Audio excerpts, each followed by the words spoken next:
Pemasangan alat peraga kampanye banyak yang tak sesuai aturan.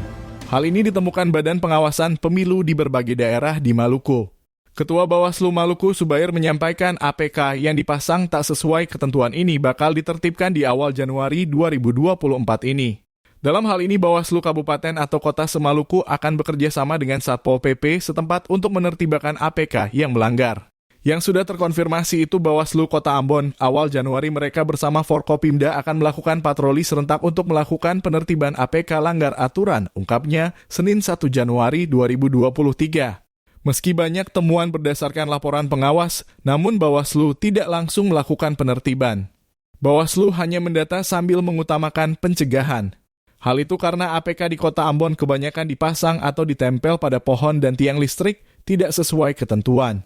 Intinya yang melanggar aturan akan ditertibkan, tandasnya. Mengenai pemasangan alat peraga kampanye dan penyebaran bahan kampanye diatur secara lebih rinci oleh peraturan KPU dan juknis yang dikeluarkan oleh KPU. PKPU 23 tahun 2018 untuk pemilu.